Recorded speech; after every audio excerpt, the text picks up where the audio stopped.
Okay. Pero mas maganda ating basahin sa Biblia mismo kung sinasabi ba sa Biblia. Kasi ang post niya kasi sabi sa kanyang post, sa bagong langit o bagong yuta ang pagsimba Sabado. Yun ang naunawaan niya.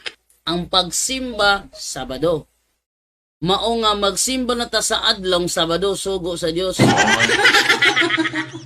Oh, malalo ko si Giovanni Felicidario. Ito yung mga tipo na panekipagdiskusyon ang kanyang gustong kontakin yung mga easy lang. Kasi nung minsan kasi tumawag dito sa live natin sa Doctrinal Talakayan, ang kanyang kausap si Junre. And then nilalagay niya si Junre sa lagi. Ngayon, ang nangyari, ngayon,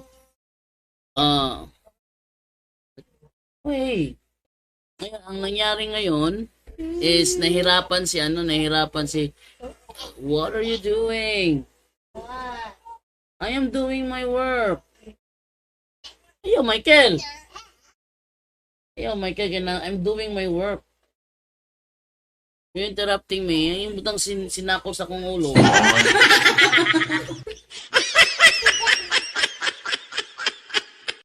I will only need knuckles if I need to.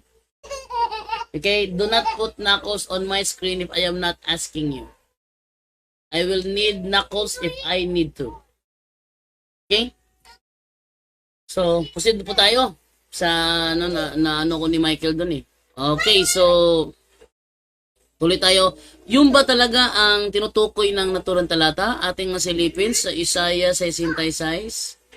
Ating silipin sa Isaiah 66, 22 at 23. Okay, anong sabi dito? Ating silipin sa Tagalog Bible tayo. Sapagkat kung paano ang mga bagong langit at ang bagong lupa na aking lilikain ay mananatili sa harap ko, sabi ng Panginoon, gayon mananatili ang inyong lahi at ang inyong pangalan. So sa ibig sabihin, mananatili ang ating lahi at ang ating pangalan, mananatili din gaya noon ang kanyang ginawang bagong langit at bagong lupa. 23. At mangyayari na mula sa bagong buwan hanggang sa panibago. O kung sa English pa ito, from new moon to new moon. At mula sa isang Sabat hanggang sa panibago. From Sabat to Sabat. Paroroon ng lahat na tao upang sumamba sa harap ko, sabi ng Panginoon. Ang unawa ni Giovanni Felicidario sa talatang ito, Sabado lang ang pagsamba. Mali. Kaya nga mula sa Sabat, mula sa isang Sabat hanggang sa panibago. Kumbaga parang ganito, ating basahin yan sa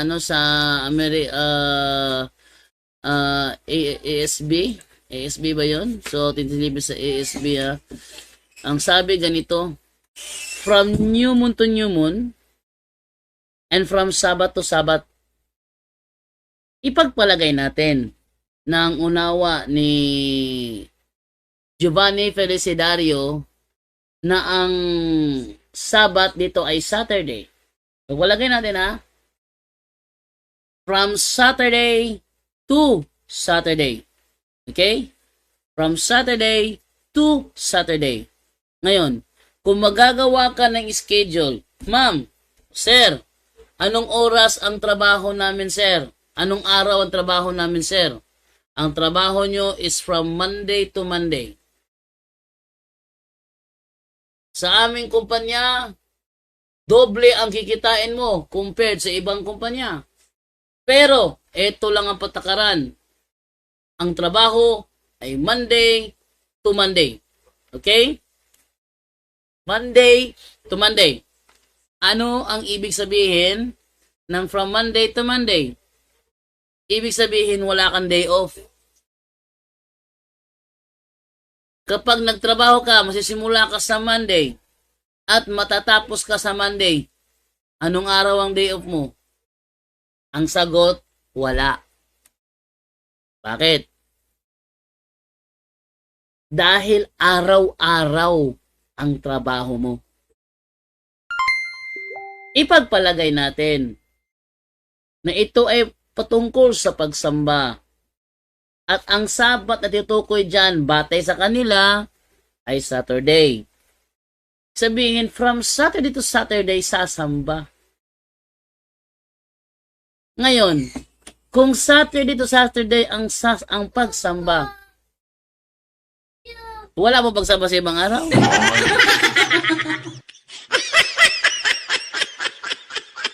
Wala bang pagsamba sa ibang araw? Ang sabi from Saturday to Saturday. Ito usapan si Kuya.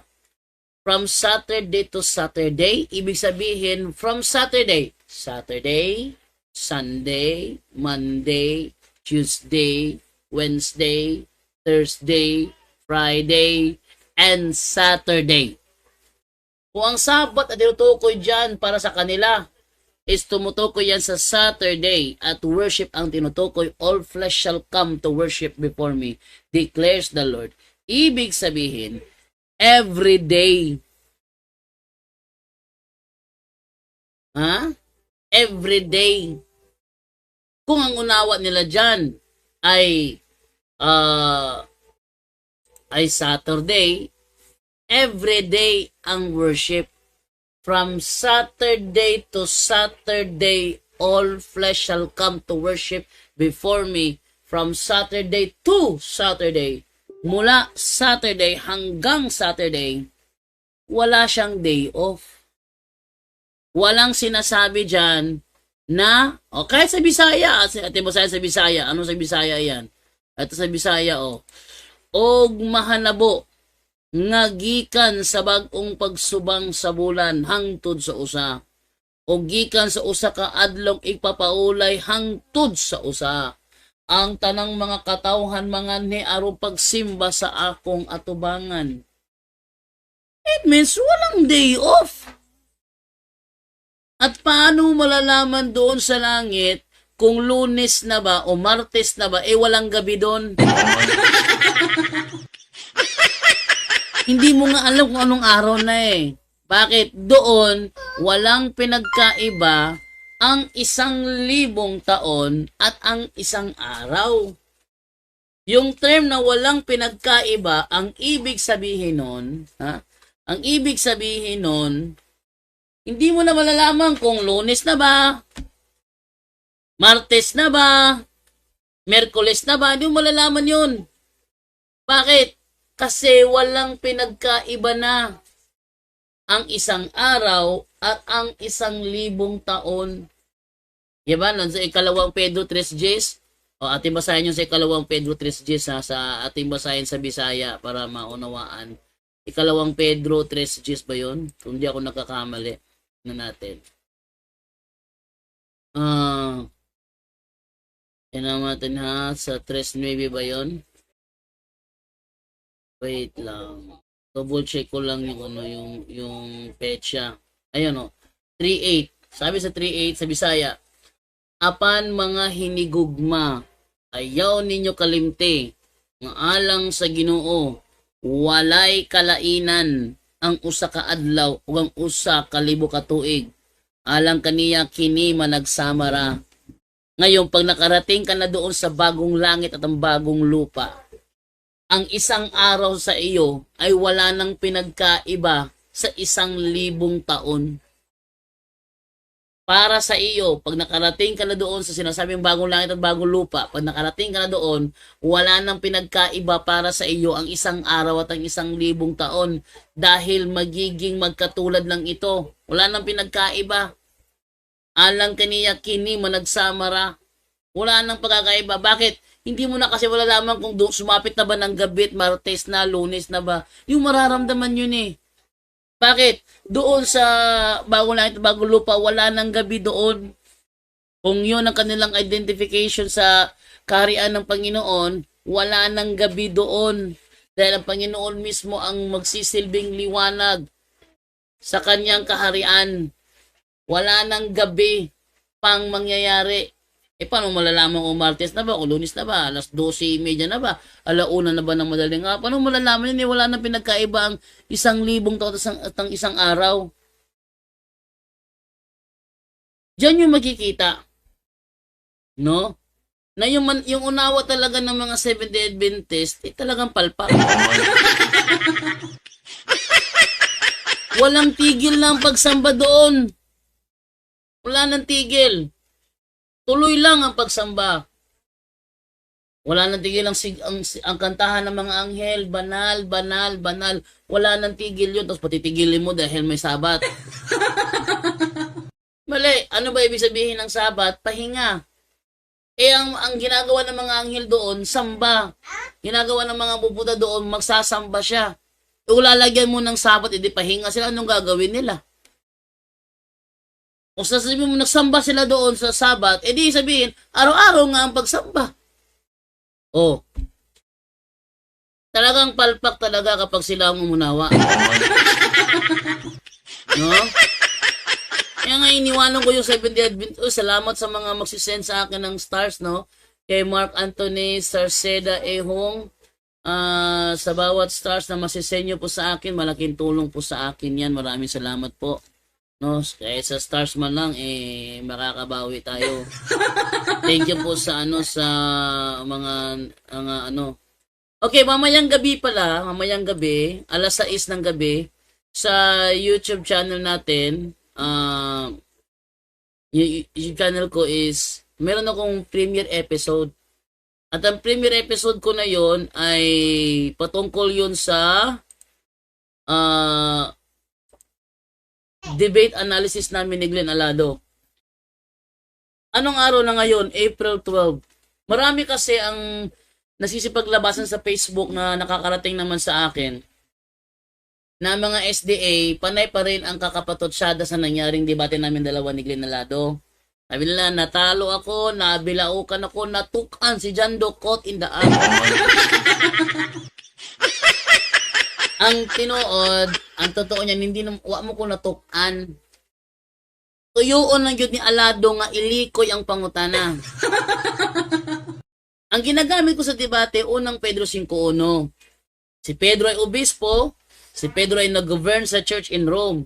Unang Pedro 5:1. Ang tinatanong sa akin ni Glenn Alado, unang Pedro 5:13.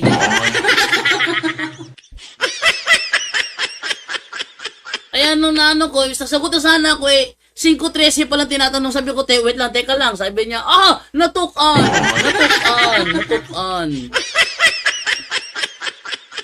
Sagot na sana ako kaso 5:13 tinatanong, 5:1 yung ginagamit ko. Unang Pedro 5:1 yung ginagamit ko. Tatanong sa akin, 5:13. At tara, titigil mo na ako. Wait lang. Hindi yan ang ano ko Mali. Natukan! Yun ang agad sinisigaw ni Alado. Kaya dahil sa mga SDA na hindi makatulog sa pagkatalo ni Glenn Alado, gumawa ako ng debate analysis para ipakita talaga na si Glenn Alado ang natalo. Bakit? Kinonfirm ni Glenn Alado na may nabasa ako. Ayaw niya lang tanggapin. Ito, pasiuna ko play sa inyo ito para makita ninyo. Ito ay pasiuna kong play sa inyo na sa nangyaring analysis. Ito, wait lang. Ito, tingnan ninyo. Pakita ko sa inyo Ito, tingnan ninyo. Yan ito. Tingnan nyo Dito, kino-confirm ni Alado dito na may nabasa ako, ayaw lang tanggapin. Pakinggan nyo mabuti. Kay mabasa man daay dinhe nga si San Pedro ang unang obispo sa Roma. Buti pasabot ba nga naa ko'y mabasa di lang kamo dawat. Ibig sabihin ba na may mababasa pala ako, ayaw mo lang tanggapin? Anong sagot ni Glenn Alado? Yes or no? Tubag, di gyud ko mudawat. Di gyud ko mudawat. Di gyud ko mudawat. Di gyud ko mudawat. Yan ang sagot niya. Magandang araw sa inyong lahat mga kapuntos, at sa umagang ito meron po akong tatalakayin. Yan, so, mamayang gabi ito, premiere ko ito doon sa aking YouTube channel sa Bro Jando Alabado TV. Ilalagay ko pala yung ano pala nito, yung kanyang link sa ano ko. Wait lang ha, kaya ko pa ba ilagay? Basta ito, sa Bro Jando Alabado TV, paano nyo matitrace ang Bro Jando Alabado TV? Ito ay nasa, bukas tayo ng YouTube, ano? Ito, at ipakita sa screen. Bukas ka lang ng YouTube mo, yan. And then, yan, tapos search mo lang yung, yung Jando Alabado TV, yan. Jando Alabado TV. Yan. Yan, lalabas na yan. Ayan o. Premiere siya mamaya. Mga tanong ni Glenn Alado, puro clarification at hindi panggiba sa tema ni Jando. Okay? Ang mga tanong na ibinabato sa akin ni Glenn Alado ay puro lamang clarification. Inubos niya ang kanyang oras sa tanungan, pagtanong sa akin, na ang mga itinatanong puro lang clarification. Wala siyang tanong na gaya ng ganito. Sabi mo, Jando, ang unang obispo ng Iglesia sa Roma si Apostol Pedro. Bakit ayon sa Biblia? Kasi Bible alone eh. Bakit ayon sa Biblia, ang unang obispo ng Iglesia sa Roma ay si Santiago naman?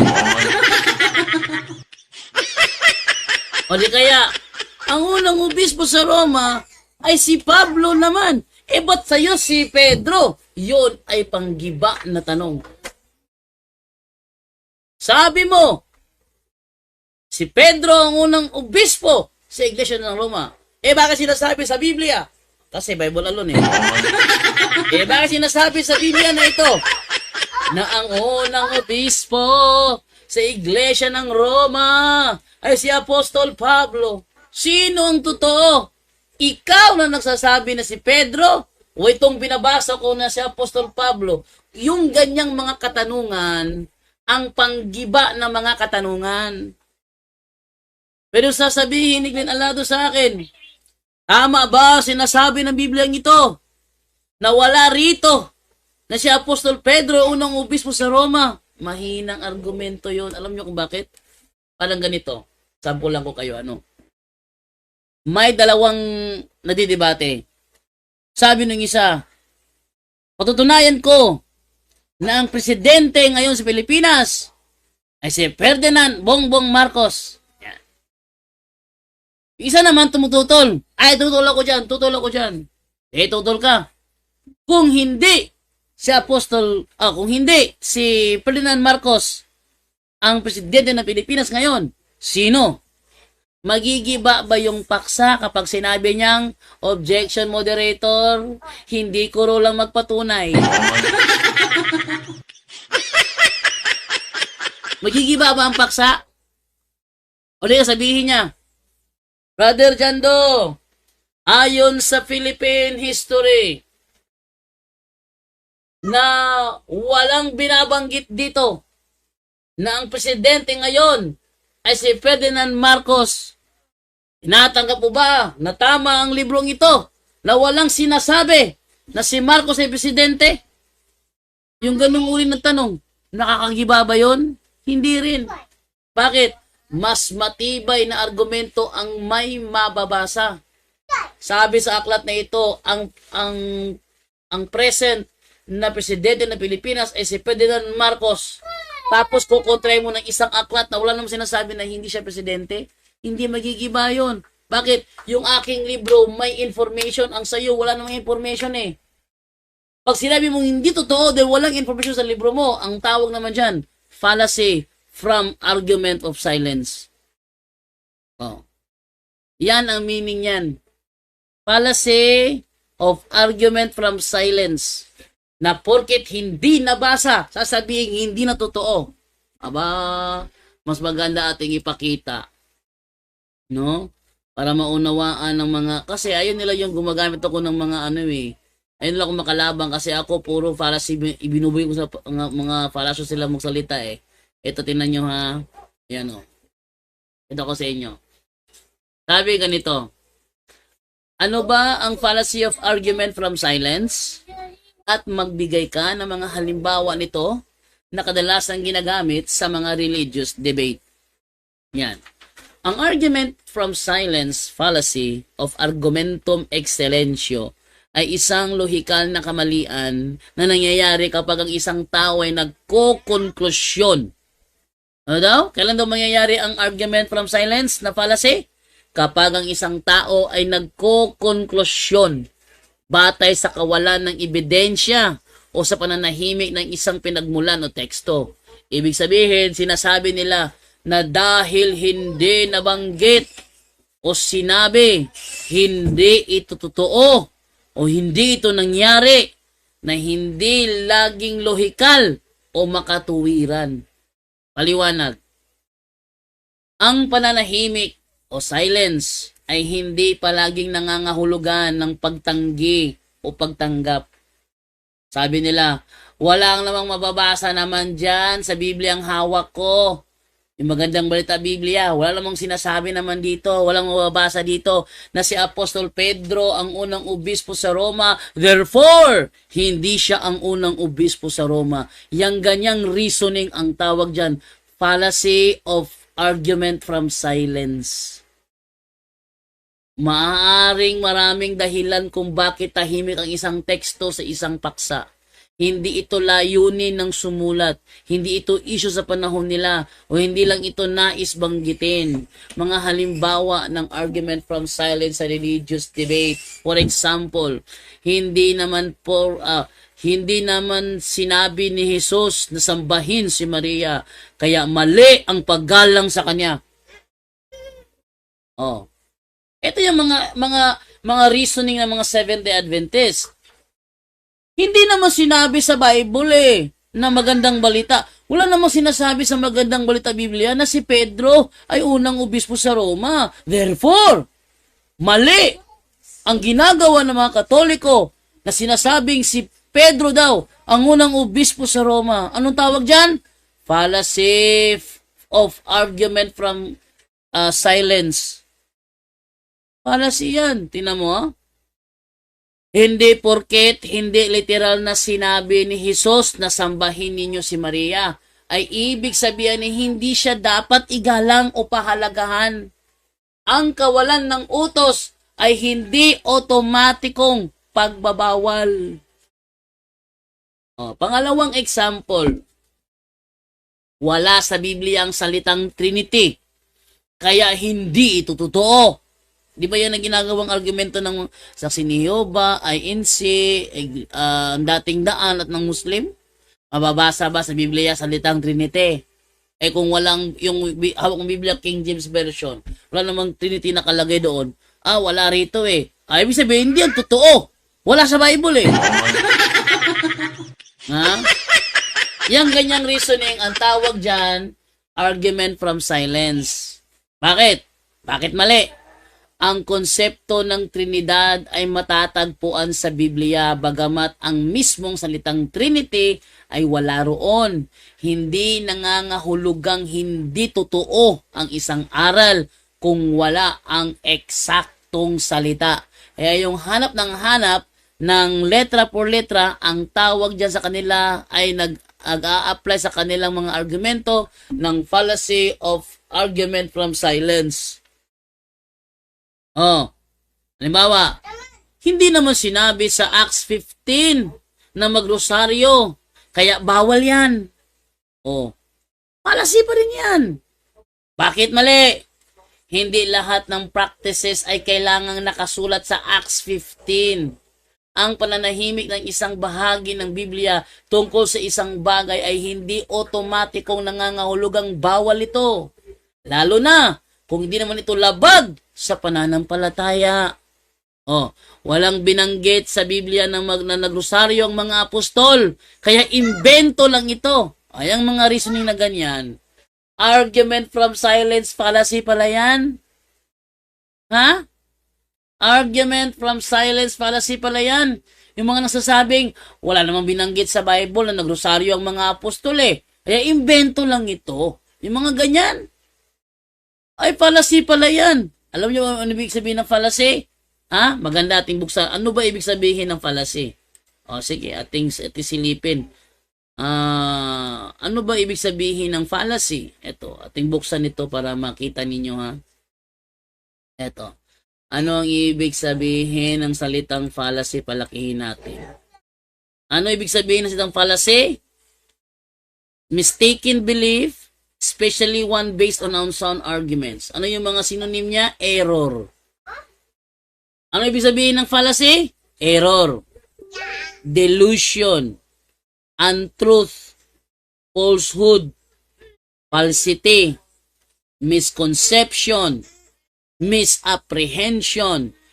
Illusion. Misinterpretation. Mistake. Fallaciousness. Sophism. Misbelief. Falseness. Myth.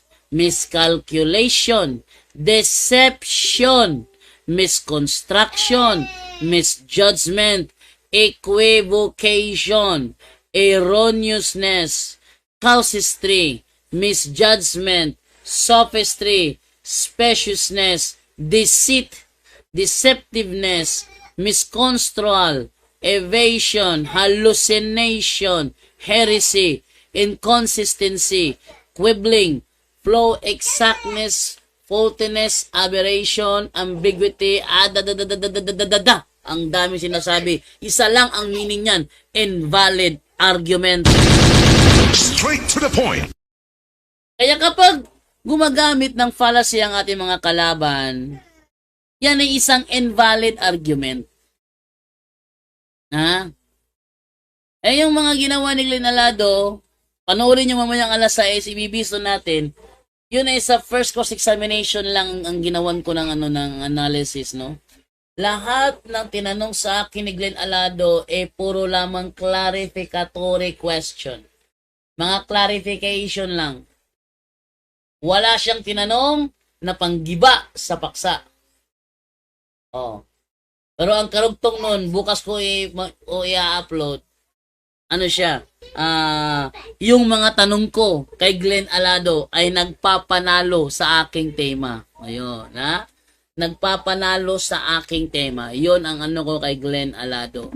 Okay, atin namang balikan ngayon yung sinasabi doon sa Isaiah 66, 22-23. Araw-araw ang pagsamba sa bagong langit at bagong lupa. Kaya sinasabi nga from Sabbath to Sabbath. Kasi sa kanila kasi yung Sabbath means Saturday. Di ating gawing literal. From Saturday to Saturday. Ibig sabihin, walang day off. Walang day off. Yun ang ano doon. Kaya mga SDA kasi, alam nyo, obserbahan ninyo ha. Doon sa nangyaring debate sa pagitan namin ng SDA doon sa Cagayan de Oro, puro sila out of context. Hindi ko makalimutan yung si Reynaldo Condino. Sabi niya, anong sinasabi niyo na walang santo na pinatay ang Roman Catholic Church? Nakalimutan niyo ba ang Gombursa?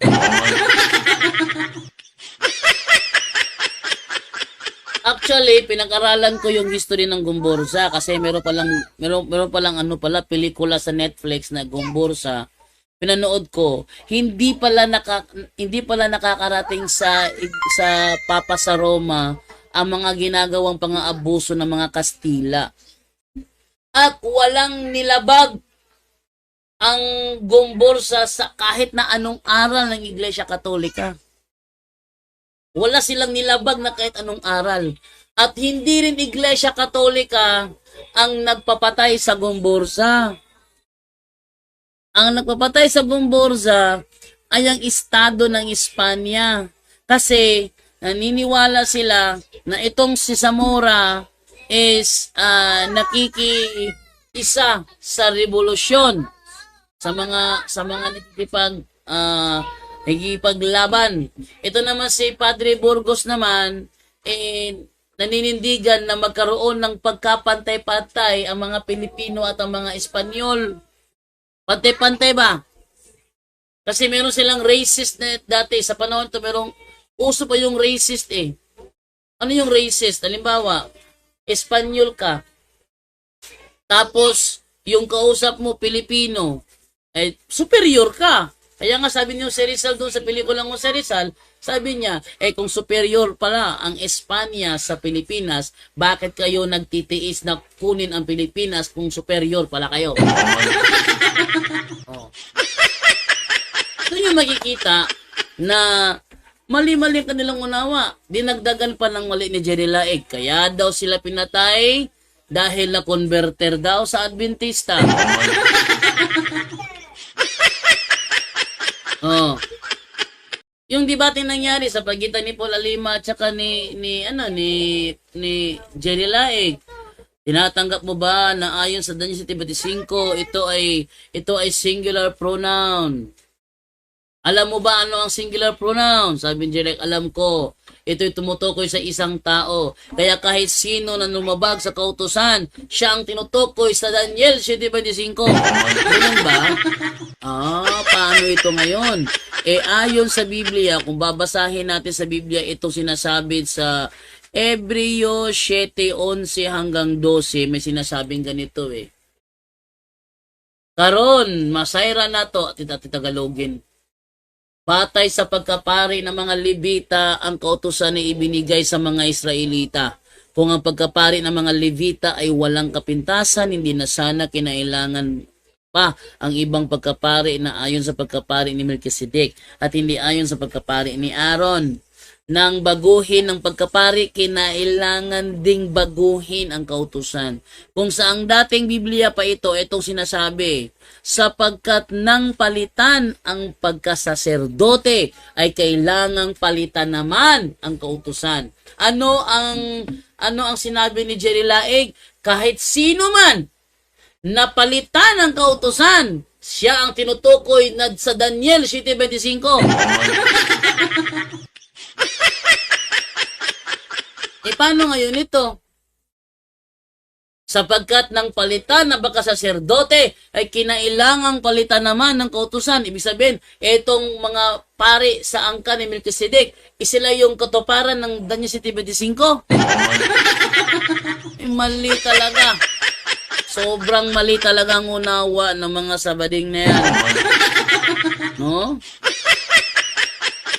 Mali talaga ang kanilang unawa, ang kanilang interpretation, mali. Puro palpak, grabe.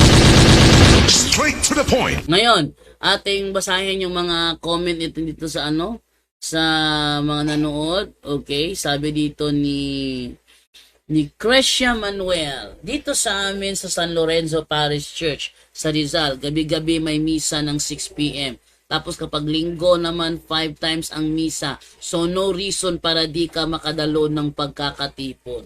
Everyday eh. Jason Turno. Naapay bot-bot mo alabado o idugang. Uy, may bot-bot sa istorya na ko.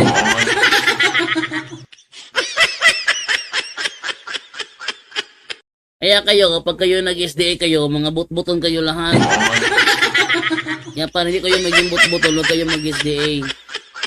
Kaya mali-mali unawa ng Seventh-day Adventist. No? Mali-mali unawa nila.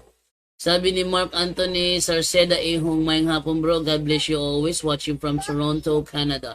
Nag-send siya sa akin ng 100 stars. Thank you po. Thank you so much po. Malaking tulong po para sa akin yan. No? Mga mag-send sa akin ng stars, thank you po. Nakatulong po kayo sa akin yan. Okay? Sabi naman ni Susana na doon sa Lumukso, nga nung bot-bot man, nagstorya man na sa tinuod. Sa kanila kasi, baliktad. Sa Seventh-day Adventist, baliktad. Kung ano ang masama, ginagawang mabuti. Kung anong ginagawang mabuti, ginagawang masama. Sida, monkey. Ito lang ang cellphone, oh. Ha? Sida, monkey. Ay, naantok na si Divine. Chida, monkey? Chida, monkey? Michael, Divine wants to watch Shida Monkey. I will turn it back to YouTube because Divine wants to watch Shida Monkey. Ito sa ibalik sa YouTube ha. You also watch Cheetah Monkey? Cheetah Monkey? Salida Monkey. That's what she means. Salida Monkey. But she cannot pronounce it very well. That's why she pronounced it as Cheetah Monkey. Wait lang ha. Wait lang. Ito to. Monkey. Ay! Mali. Ito. That's a baby bonbon. Na, Cheetah Monkey. That's a baby bonbon. Bibi Bunbun. Baby bonbon. No, that's Cheetah Monkey. No. Cheetah Monkey. It's baby bonbon. Oh no. Tanaw na si Divine. Quiet na. Wow, look at the title. It's called Baby Bonbon. Ay, quiet na. Kaya nagtanaw na mag-work na ko direct balik. Okay. Sabi naman ni Cora Bertumen, good PM bro Jando. Sabi naman ni Felix Antuque, may pumalag na sayo, nasulpot bro JD, bot daw, papasukin mo yan bro. Takot naman to papasukin natin si Jason Turno. Takot to. Bisa pinasok ko to, pinapatay niya pag naka-live Tinawagan ko siya. Hindi niya lang naka-live ako. Ang tawagan ko siya, pinatay kasi naka-live ako. Wala. Mahinang nilalang ito si Jason Turno. Hindi ako nagkaka-interest sa mga mahinang nilalang. Ang gusto ko yung malakas. Okay, sito naman si Elmer Facon ay, salamat ba sa pagtatanggol ng ating inang simbahan. Sabi naman ni Gingging, yes, sinagot ko din si Aladog sa kanyang post na ginamit mo daw footnote. Sumagot ako sa kanya, si Laig na gamit ng footnote tapos si FD dili pa gamiton. It's unfair. Gusto ng mga SDA sa kanila lang lahat ang pabor. Okay, itong tayo sa term footnote. Alam nyo ba na sa debate, ang unang gumamit ng footnote ay SDA? Nakita ko sa inyo ha. Ang unang gumamit ng footnote sa debate ay ang SDA. Eto, tingnan ninyo si Jeffrey Rinian na gumamit ng footnote. Eto, kasi sa debate kasi ni Stalwart tsaka ni John de la Peña, walang gumamit ng footnote doon. Natapos ang debate, walang gumamit ng footnote doon. Ang sumunod na debate, si Rosby Alejabo at saka si Jeffrey Rinian. Pero sa kanilang dalawa, ang unang gumamit ng footnote ay si Jeffrey Rinian.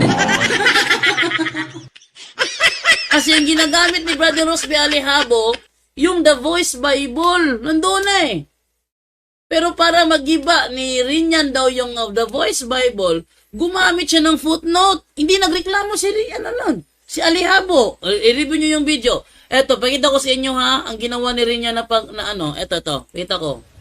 Kung dili mo ang kaon sa unod baboy pagbalik sa Ginoo. Pagasunugon gayud. Ha? Nakita ninyo? Etong SDA na nagbigay ng libro kay Rinian, eto yung naghamon kay Jared Rosales. Sabi niya, Jared, sabi mo, sinira ni Kristo ang araw ng Sabat. Patunayan mo na inamin ni Kristong sinira niya ang araw ng Sabat. Stroman fallacy. Sabi ko kay Jared, bro, wag mong gawin yan. Wala kang sinabing ganyan. Ang sabi mo, sinira ni Kristong araw ng Sabat. Dapat ang tema ganito. Patunayan ni Jared Rosales na sinira ni Kristong araw ng Sabat ayon sa Biblia. Lalaban ka ba? Ang sabi na nakasombrero, hindi ako lalaban dyan.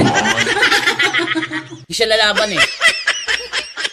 Siya ang nagbigay. Siya ang nag-point kung ano ang babasahin ni Rinian.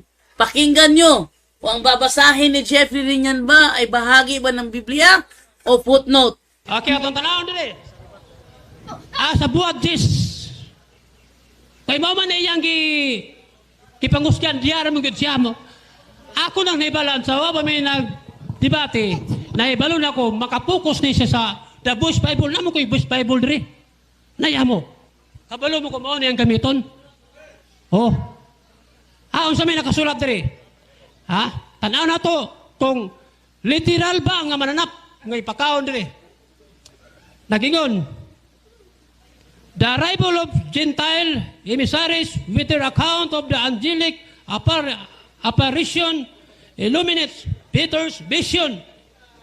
He to be prepared, admit Gentiles. Klaro kayo, unsa ko no? 2 minutes. Nag-repair sa mga hintil ang pananaw ni Pedro. Dili mananap. Sama saboy, nga umoy unahuna sa akong katpang. Dili na mao. Sumpay, who were considered unclean like animals of the vision into the Christian community. Mga Kristohanon di ay ang nasa pananaw ni Ginungis ni Pedro. Ang mahintil nga wala min dawat si mensahe, hugaw sila, karon min dawat na limpyo na sila. Oh. Ano yung binasa ni Rinyan doon? Biblia ba yun o footnote? Kasi yung debate namin ni Alado, kasunod kami ni na Jeffrey Rinyan. Unang pare, si John de la Peña at Stalwart. Pangalawa, si Rinyan at saka si Rosbe. Pangatlo kami na. Ako at si Alado. Oh. So nakita ko ng style nila. Gumamit si Rinyan ng footnote. Nung gumamit ako, nagreklamo si Alado.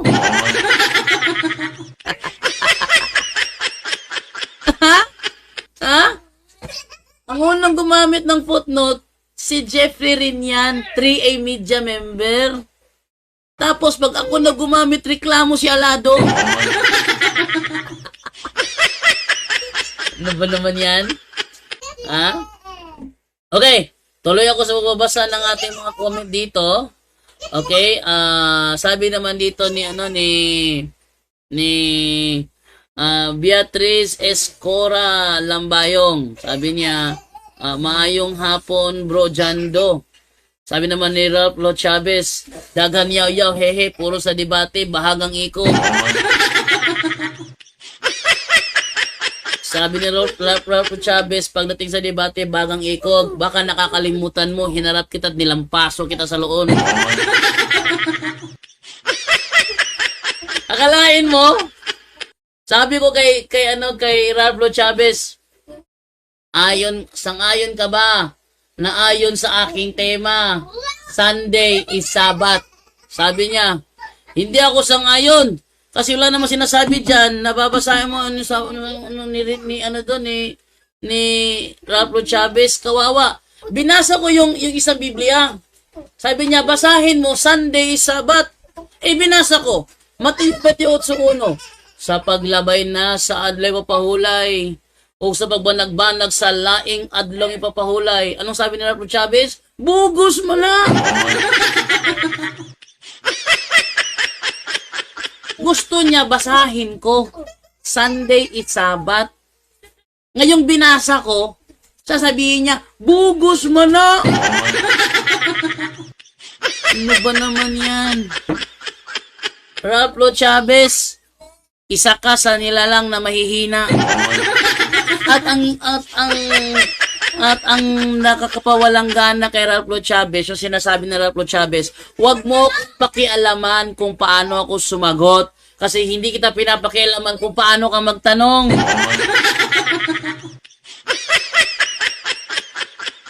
Anong term ni Ralph Lo Chavez nga, ayaw kong boot isa kung ito ba, kaya ako nag-boot si mong pangutana, maghulong ang tagdebate, anay na magdebate. Kaya kung mangutana ko, unsang prutasa man imong gikaon gaya ng udto, mutubag siya, ay ang salida ang probinsyano, alas 7 sa gabi. Dili ba? Unsang prutasa imong gikaon kaganina. Ang probinsyano lagi, gibidahan ni Coco Martin. Huwag mo pangutan ng probinsyano. Ako pangutana, unsang protasa. Bingon siya, ayaw ko bot A sa akong tubag, kaya wa ko nagbot yung pangutana.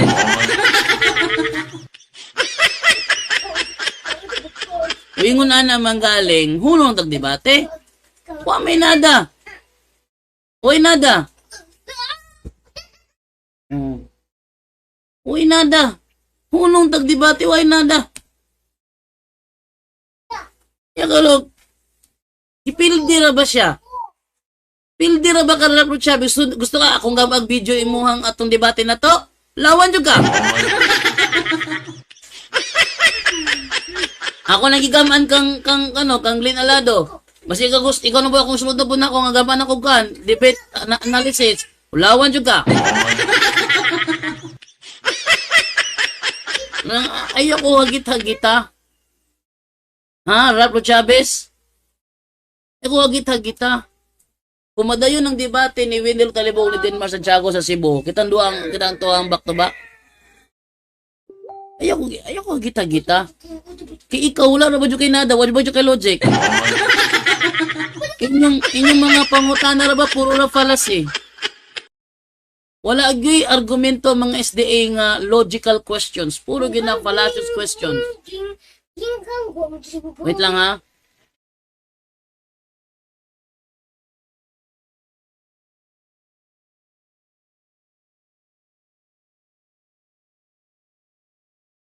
Puro kayo fallacious arguments.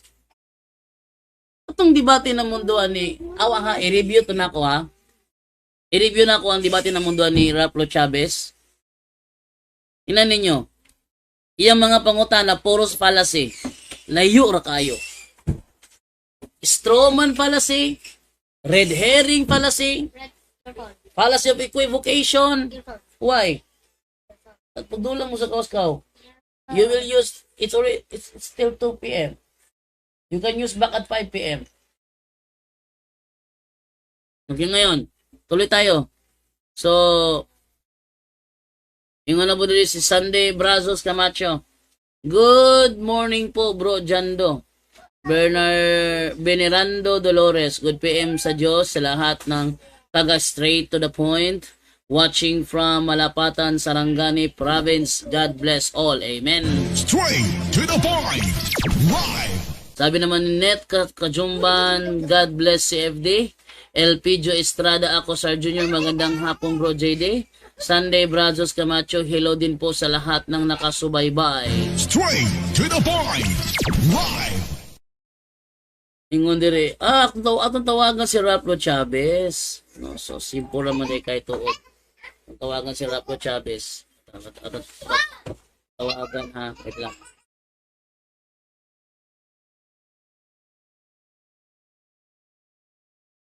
Itong tatawagan si Raplo Chavez ha. Natawagan eh, natag mutubag ba ni? Yung muli mutubag, comment naman po ni. Awa ha, di ni mutubag si Raplo Chavez, tawagan na to ha. Di niyo tubagon. Awa ninyo. Natawagan si Raplo Chavez. Sa di ni mutubag o. Ano nyo ha, tangin ninyo ha. Tangin ninyo ha. Kanya ha. Tatawagan ni si Raplo Chavez sa di ni Mutubago. Sa ang lato nga mo kuan siya kay galoding pa to ang atong kuan na to. Ato ang Facebook. Wait lang. Parang lato na lang mo gawas kay galoding pa.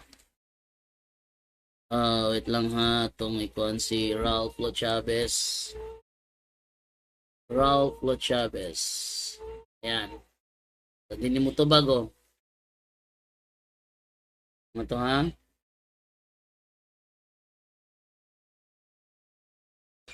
Hadlock daw ko no, debate hadlock daw. Ano tawagan be? Tawagan na to.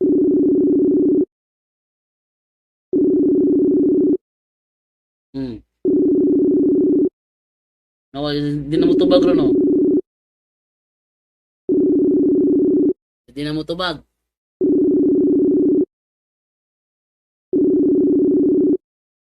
Na, di na mo tubag Ralph Chavez, oh. Ay, gipalong! Gipalong! Ato iridaya lagotro.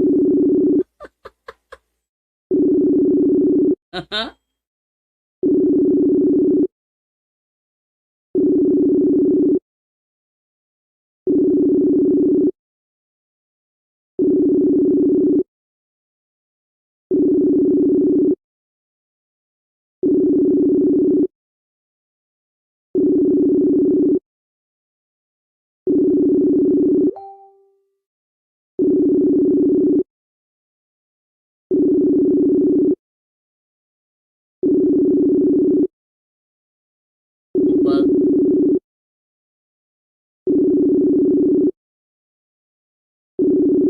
Sige mo tubag si Ralph Chavez ba? Pero may pagtubag yung tao na eh. Tubag ha! Ralph, tubag ka Ralph. Ha? Ay, gipalong yapon. Gipalong gihapon. O, talawan lagi. Ako pa yung inog, ako pa yung hadlok. Ako pa yung hadlok. Kaya yung hadlok. Pag ito baga akong call. Oh, yan yung makita. Ralph Chavez. Oh, na, Ralph Chavez, oh. Akong gitawagan. Wala yung tubag. Hadlok. Hadlok lagi na. Mayroon na siya kanang patutsada. Alawa na si Ralph Chavez na patutsada rin kadaghan na. Oh. Basta sulpot, ayaw tumanggap ng pagkatalo yan. Oh, nag-send sa akin si Brother Sunday Camacho ng 50 stars. Wow, thank you Brother Camacho. And then tayo mo yung kay Len Yashuma. Magandang hapon Bro Jando. For love and care, blessed afternoon po. Orlan Serdan, mayang hapon bro. And then Orlan Serdan, hagita na pod si Kadasig bro. Si Kadasig. Wala may response si Kadasig. Yan nagpasig busy to ron. Eh, wala mo si Kadasig usaw niya pagsulod sa kuha. Tawagan na ko, dili siya available. 19 minutes ago siya last nagamit siyang cellphone. So, dili available si Kadasig Rosales, no?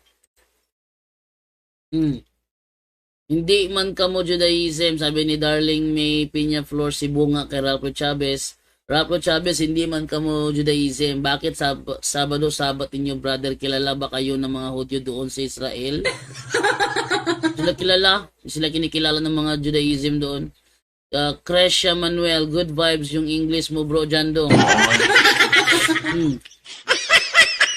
My English is very little because I am not graduate. If you go to my birthday, you eat my house. Ito maganda tawag. Ito magandang tawag kay Alado, Stroman Alado. Stroman pala si Alado eh. Stroman Alado. Maganda tong ginawa mo Alexander Dime Karumba. Ayan na tatawag Alado ngayon. Stroman Alado. Ha? Mula ngayon, ating tawag kay Alado is Stroman Alado. Junior Gumahin. Bro Jando, kanang SDA hambugyero man maayo lang, wala pa ang debate. Pero pag aktual na kabunga-bunga na ambak-ambak ng bersikulo si Chavez, walay kaya yun sa debate ni mo bro Jando. I-review ko yung debate namin daw ni Ralph Chavez ha. Panoorin nyo. Sira-sira yung argumento niya doon. Sabi naman dito ni Severina Lapis, maulan na hapon bro JD watching. Sabi naman ni Elpidio Estrada Acosar, bro JD, mga SDA bro, pocket money lang kasi kailangan mga yan. Bro, laktod pa ka istorya bro JD. Mga SDA hakog o kwarta, bahalang may imperno sila basta puno permente ilang bulsa bro. O murag si Denmar Santiago. Si Denmar. Alam niya na ang founder ng Catholic nung siya naging CFD ay si Kristo. Wala naman makikita na ibang founder, si Kristo lang naman. Pero ngayon nagbalik sa SDA dahil pera, kailangan ng allowance. Tanungin mo siya, kung hindi si Jesus Christ ang founder ng Roman Catholic Church, sino? Wala nang sagot ang mga yan. Wala nang sagot. At kung si ano nung tanungin mo, Urut Yakult. Tanungin mo naman doon si Alpi Haba, sagot ni Alpi Haba, ang genuine na iglesia ang tatag ni Kristo ay wala na. Ha? Anong wala na? Yang sabi ni Kristo mismo, tandaan ninyo, Mateo 28:20, kakasamahin ko kayo hanggang sa katapusan ng mundo. Hindi pa naman katapusan ng mundo, ah. Kakasamahin ko kayo. Sabi ni Alpi Haba, wala na ngayon ang genuine na iglesyang tatag ni Kristo. Ayo. Ewan ko nitong itong mga taong ito. Kaya buti nga nilayasan ko SDA eh. Oh. Sabi ni GB Buhisan, strong bahoy. Sabi naman ni Bernardo Dolores Bojando, nahadlok na kay puro bakak ang ilang daog. Puro dili tinuod og dili mo dawat kung walay mabasa sa Biblia. Ang problema kay walay theology o contextual sa verse nga ilang gi-explain pero fallacy. Oy, na nag-send ako stars, 500 stars si Sunday Camacho. Thank you bro, malaking tulong sa akin yan bro. Maraming salamat. Pagpalain po ng Panginoon ang iyong makabuluhang gawain dito sa social media bro Jando, pati din po ang iyong buong pamilya. Thank you bro. Maraming salamat sa iyo sa pag-send mo ng 500 stars. Thank you brother Camacho. Ayan. So, mahaba-haba na rin na-record ko, 1 oras na rin yun at 2 minuto nang lumipas. Ang mahalaga ay ang importante. Kaya para Darwin ba yan? Ang importante, ang mahalaga. Okay. So, maraming salamat po sa inyong panonood sa ating programa Straight to the Point. So, hindi ko may papangako po ang fix na oras kung kailan ako magla-live kasi alam nyo naman, pag nag-live ako, ito si Divine, lagi ako kinukulit. So, hindi ako makapag-fix ng oras. Minsan umaga, minsan hapon. Last day, ang live ko is alas 10 ng umaga. Ngayon, ang live ko naman ngayon is alas 2. So, hindi siya fix. Nawa po ay i-follow nyo po itong Facebook account ko na ito. Facebook account ko. Kasi yung page kasi nananakaw yung page eh. Yung Facebook, yung Zoom link pala na ilalabas ko sa programa ng Punto por Punto, doon nyo po abangan sa Straight to the Point ko po na Facebook page. Pero magla-live ako dito lang ako magla-live sa account ko para siguro para iwas sa nakaw. Hindi nila manakaw yung account kasi yung page kasi nananakaw nila yung page eh. Marami ng reason na nananakaw yung page. Dito na lang ako sa sa Facebook account ko at matutulungan nyo na lamang po ako gamit ang mga pagsenyo ng stars sa akin. Maraming salamat po at yung abangan nyo po mamaya ang alas 6 po ha. Yung alas 6 ng gabi doon sa Jando Alabado TV yung aking premiere episode sa debate analysis ko with Glenn Alado, no? Sa aming debate ni Glenn Alado, yung debate analysis ang tatalakayan ko mamaya. Kung nagawa ba ni Glenn Alado talunin ako sa first cross-examination. Yung first cross, yung topic ko mamaya is according lang yun sa first cross-examination. Ha? To make his message known is our responsibility.